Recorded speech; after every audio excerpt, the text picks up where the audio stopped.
بسم اللہ الرحمن الرحیم۔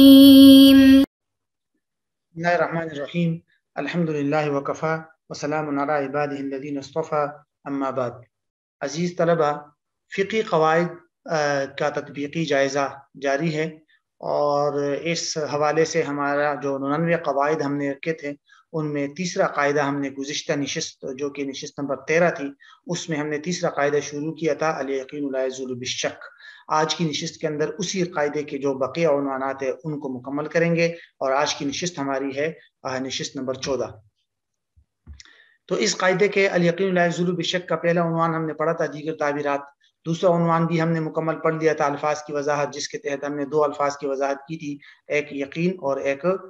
شک، اور جو تیسرا عنوان تھا وہ قاعدہ کا مفہوم تھا، چوتھا عنوان قاعدہ کے دلائل۔ اب ہم پانچواں عنوان دیکھتے ہیں کہ قاعدے میں شک سے مراد کیا ہے۔ اس قاعدے کے اندر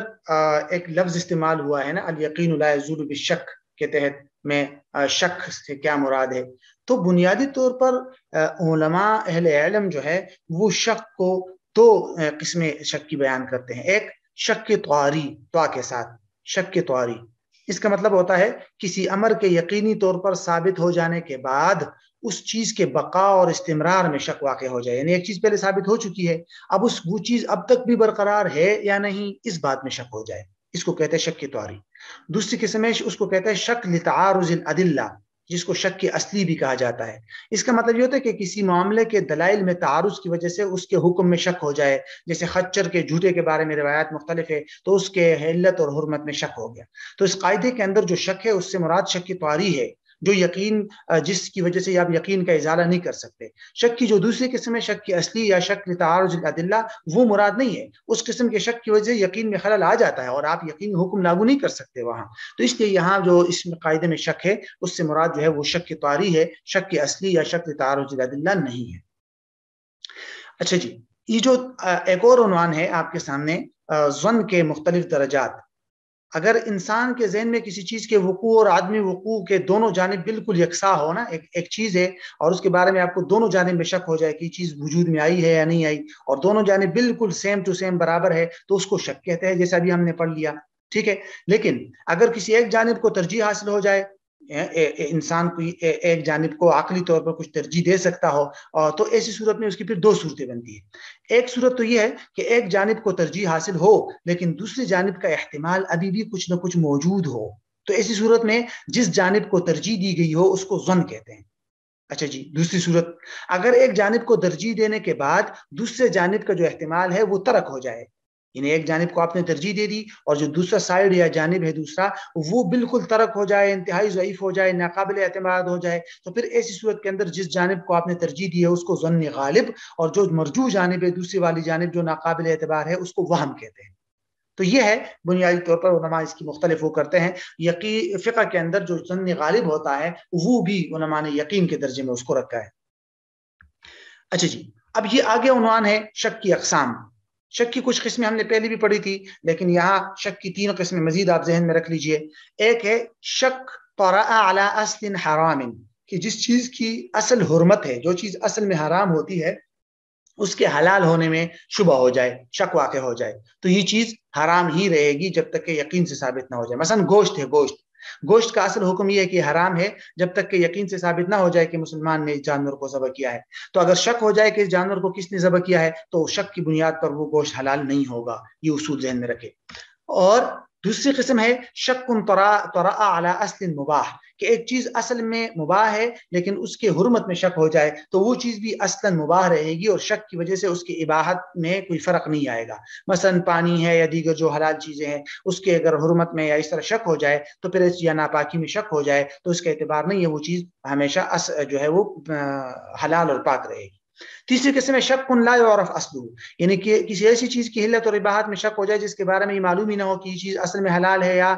حرام۔ مثال کے طور پر ایک آدمی ہے جس آدمی کی اکثر آمدنی حرام اور کم حلال ہو، اور اس سے مال لینے والے کو یہ معلوم ہی نہ ہو کہ اس نے مجھے جو مال دیا ہے یہ حلال مال سے دیا ہے یا حرام مال سے۔ اب یہاں شک ہو گیا، پتہ ہی نہیں ہے کہ بھائی اس نے کس چیز سے مال دیا ہوا ہے، تو یہاں ایسی چیز میں شک جو ہے اس کا علم ہی نہیں ہے کہ وہ چیز جو آپ کو مل رہی ہے حلال ہے یا حرام، تو اس صورت میں علماء نے دیکھا ہے کہ اصل حکم تو یہ ہے کہ تقوی کے خلاف ہے، اس سے نہ لیا جائے مال، لیکن جتنا اس کے پاس حلال مال مقدار میں جتنا موجود ہے اس حد تک علماء نے لینے کی گنجائش دی ہے۔ بہرحال اب ہم اس قاعدے کا جو تفریعات یا اس کی جو مثالیں ہیں ان کو مختصراً ایک ایک کر کے دیکھتے ہیں۔ کچھ مثالیں یہ ہے،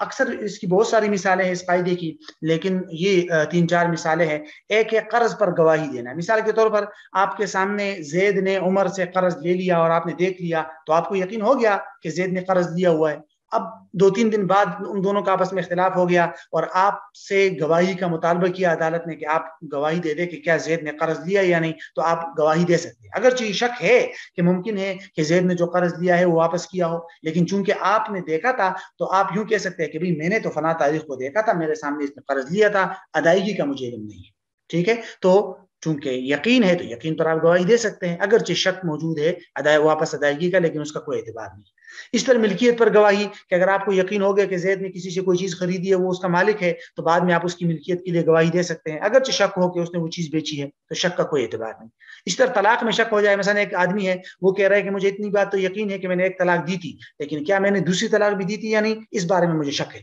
تو دوسری طلاق جو شک جس میں شک ہے وہ واقع نہیں ہوگی، جتنی عدد میں جتنی تعداد میں اس کو یقین ہے اتنی ہی طلاق ہوگی۔ اسی طرح آخری مثال ہے وضو کے ٹوٹنے میں شک۔ اس کی مثال ہم نے پہلے بھی پڑھی تھی کہ اگر شخص نے مثال کے طور پر ظہر کی نماز کے لیے وضو کر لیا تھا، اس کو یہ یقین ہے، لیکن اب عصر کی نماز کا جب وقت ہوا تو اس کو شک ہو گیا کہ کیا میرا وضو ٹوٹا ہے یا نہیں۔ تو ایک جانب تو یقین ہے کہ میں نے ظہر کی نماز کے لیے وضو کیا تھا، یہ اس کو بالکل یقین ہے، لیکن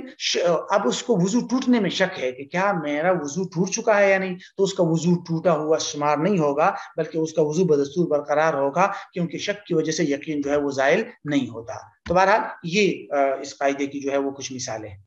اب مستثنیات، اس قاعدے سے کچھ مسائل جو ہے وہ مستثنا بھی ہے، خارج بھی ہے۔ مثال کے طور پر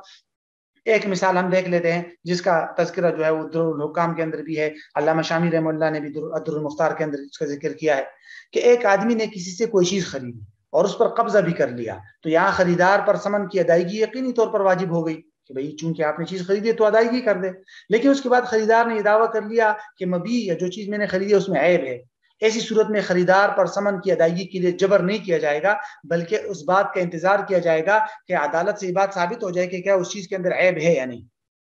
ٹھیک ہے، یہ تو ہو گیا۔ اگر عیب ثابت ہو گیا تو چیز واپس کرے گا، عیب ثابت نہ ہوا تب وہ قیمت ادا کرے گا۔ یہ تو مسئلہ ہے۔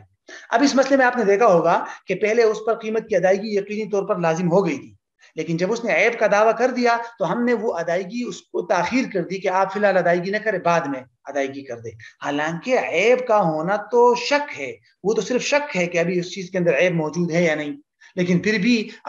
قیمت کی ادائیگی کو مؤخر کر دیا تاکہ پتہ چل جائے کہ اس میں عیب ہے یا نہیں۔ اگر عیب ہے تو قیمت ادا نہیں کرے گا اور چیز واپس کر دے گا، اور اگر عیب نہیں ہے تب قیمت ادا کر لے گا۔ بہرحال یہ ایک صورت جو ہے اس مسئلے سے مستثنا ہے۔ تو یہ ہمارا جو ہے دوسرا قاعدہ، تیسرا قاعدہ الیقین لا یزول بالشک بھی مکمل ہو گیا، الحمدللہ۔